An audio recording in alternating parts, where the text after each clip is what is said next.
Hello, everyone, and welcome to Tabor Talk. So it's December 12th, 13 days away from Christmas. Remember when you were a kid, how exciting that was, right? Did you have those little windows for the 25 days of Christmas? Remember in grade school, we used to open up the little window? So I still get psyched for Christmas. So anyway, relatively decent weather. It's 52 degrees here in the Catskills. Okay, getting right into this. So I am rereading this. I really just started. Let's see. I'm on page 20. Okay, so I'm sure everyone knows about the classic book by Vladimir Nabokov. Was written in 1955. They actually, Stanley Kubrick directed a movie, I believe, in '64, the same name, Lolita. Who was in it? I think James Mason was Humpert, and the Lolita, the girl. By the way, the girl, I believe, was 16 in the movie. In the book, she's 12 years old. Okay, so was it Susan Leon? I don't know. I don't know who it is. It doesn't really matter. And then later in the '90s, there was a remake of this. Was it the '90s? I believe so. But again, Lolita, and who was the actor who played Humpert? Oh, Jeremy Iron, which I thought was a good choice. The movie sucked, by the way. And Kubrick's movies, and I'm a huge Stanley Kubrick guy. He's like one of my favorite directors of all time. People who know me, I'm obsessed with Stanley Kubrick, but not a very good movie. You can't put this into film because it's all about language. Okay, so I found out, me personally, I didn't hear about in the news, remember that Joey Buttafuoco stuff and Amy Fisher was all over the tabloids. Long Island Lolita. I was like, oh, I knew that they were referencing, the classic book from 1955. But I never read it, and I was like, oh, it's kind of cool. It wasn't until later, I think mid '90s, the early '90s, '93, a friend of mine, Miles Gibbons, was kind of an older guy. He was like 30 or 40 years old. Was he like 30 years older than me? And he was kind of a mentor in a lot of ways in terms of, referring me to great books. He was an English major. Actually, he never graduated. That's a whole other story. Went to Holy Cross, and it's a whole other story about Miles. I could talk about him for many hours. But anyway, he said, Mike, you got to read this. And I read it, and I was just blown away. And then I read it again. And then I got the annotated Lolita, right? Like, this stuff is deep stuff, right? The language is so beautiful, and all of the references, like the Lolita character, he starts out with the Edgar Allan Poe. His girlfriend, he was in love with Annabelle Lee. She died young, so it's the same sort of allusions and reference, right? So Edgar Allan Poe used to romanticize young girls. So okay. What blows me away is, like, how did he get away with this stuff? I mean, this is so pervy. Like, listen, the language is so incredible. It's not like, oh, suck my dick and all that kind of stuff. It's not gross, filled with profanity, not at all. But man, the language is just incredible. I just don't understand it. Let me read some of this to you. Again, I'm only like 20 pages in, but I actually underlined some of the more shocking things here. It's really incredible. It starts out with this: Lolita, light of my life, fire of my loins, my sin, my soul, Lolita.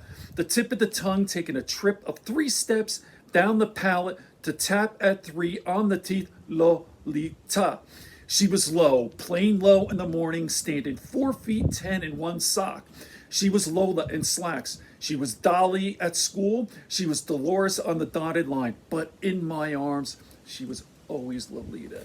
I see what I mean? That's beautiful writing. And by the way, 12-year-old girl. And he gets into the whole history of why he has this obsession with this girl. And he's a professor, right? He's this English professor in his 40s, and he's seducing this 12-year-old girl. So gets into, did Lolita have a precursor? And he gets into all that. And then he discusses the history of this sort of, if you want to call it, this older man young girl, and I thought this older man. So let me see if I could find something here. So he's like a perv, you know. He goes to like the local park, and he's just observing these girls like playing and doing cartwheels. It's like incredible.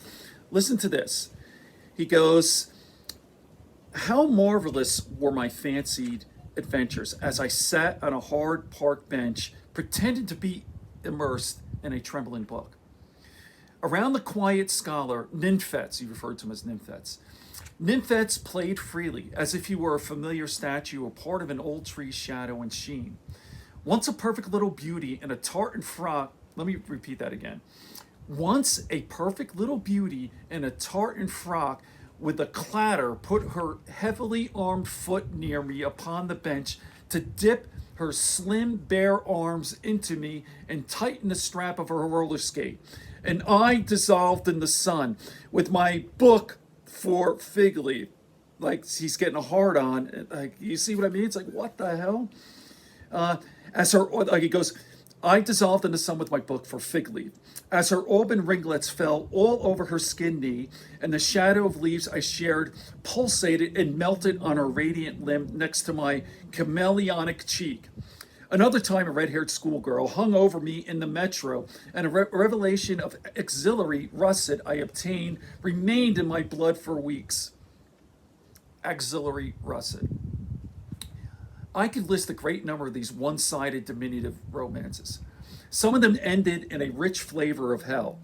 It happened, for instance, that from my balcony, I noticed a lighted window across the street and what looked like a nymphette in the act of undressing. You see, he's looking through a window. Check this out. 12-year-old girl or whatever, between ages 9, 12, whatever, undressing. Okay, in the act of undressing before a cooperative mirror. Thus isolated, thus removed, the vision acquired an especially keen charm that made me race with all speed toward my lone gratification, masturbation, right? But abruptly, fiendishly, the tender pattern of nudity I had adored would be transformed into a disgusting lamp-lit bare arm of a man in his underclothes reading his paper by the open window in the hot, damp, hopeless summer night. The language is just beautiful. I mean, the subject matter is obviously horrendous, but okay, here's another one. Rope skipping hopscotch. That old woman in black who sat down next to me on my bench. And on my rack of joy, a nymphette was groping under me for a lost marble.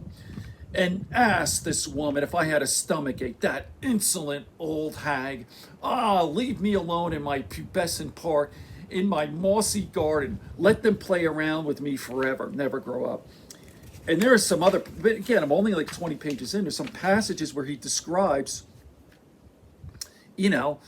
like the pubic hair, the light hair down there. It's really freaking perverted. I just can't believe that he was able to write this and get away with it, So, I think about what's going on. You hear about, Jeffrey Epstein and this Lolita Island and, these grown men obsessed with girls. I just don't understand it. I guess this is the Bible to read, All right, I'll be doing more on this. I just wanted to talk about it, and I highly recommend this. Lolita, Vladimir Nabokov, 1955. Good books, good friends, and a sleepy conscience, peace, love, and understanding here in Tabor Talk.